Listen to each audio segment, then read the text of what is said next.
So the title of our effort is From Engaging Play to Personalized Intervention, and how this can help us with the future of developmental health care in children. Our focus has been for a long time in my lab and in the efforts that my team and I do on early developmental health. And so we know that there is a pressing healthcare challenge. It's essentially an epidemic. There's 1 in 6 kids who have a delay of one kind or another. 1 of 30, one of these children will get a diagnosis of autism.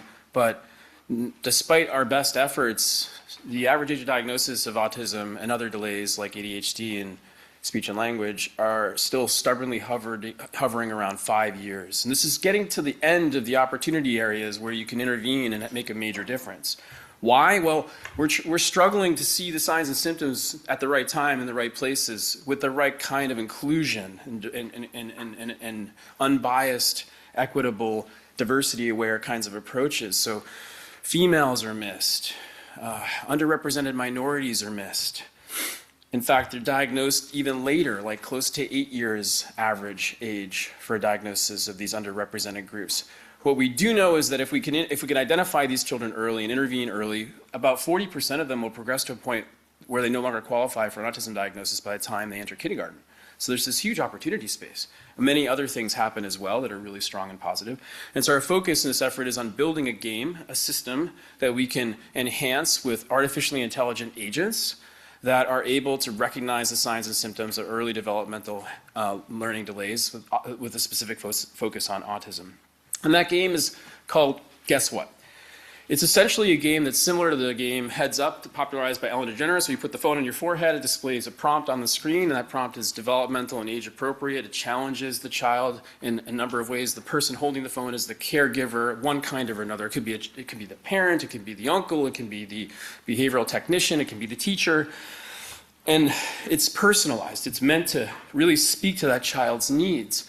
And as it's being used, it's generating information that can go into a cloud, a private environment that's HIPAA, cyber secure, and all the kinds of things that you need to be able to run agents that are going to adaptively measure the child and identify the right kind of prompts that are going to engage and generate information, engage in a way that's very therapeutic, and generate information that can go into our repository that increasingly becomes like a foundation model. It's a pediatric developmental health foundation model.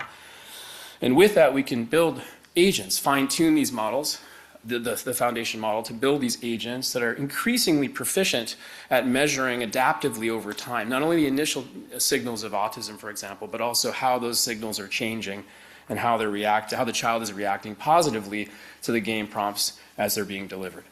So it's a virtuous cycle of self-reinforcement learning, and I apologize that that's off the screen, but you get the idea.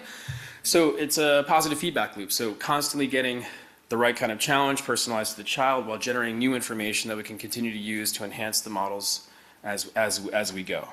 I want to really stress the fact, some of the things that we're going to focus on as part of our efforts here and already are embedded in the system that we have are adaptive personalized content. So this is generative, of course, and you probably have seen Opus 4.6 has come out. These models are incredibly, they're coming very fast and furious, and we're constantly aware of how to use them and getting better and better at using them.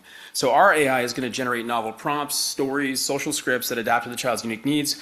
Importantly, because we have the agents that we're building on top of the foundation model through fine-tuning efforts, we have the ability to create these digital report cards periodically over time, indicating what are the child's strengths, what are the challenges, and what could be, what could be done next.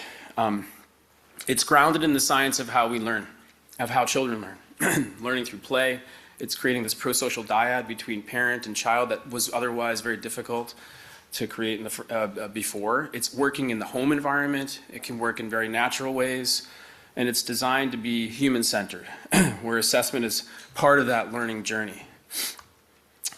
We do have a strong emphasis on fairness, and so a lot of our efforts have focused on mitigating any kind of biases in the models, making sure the models are trained to manage uncertainty, making sure models are trained to recognize diversity of a number of all of the kinds you could possibly imagine.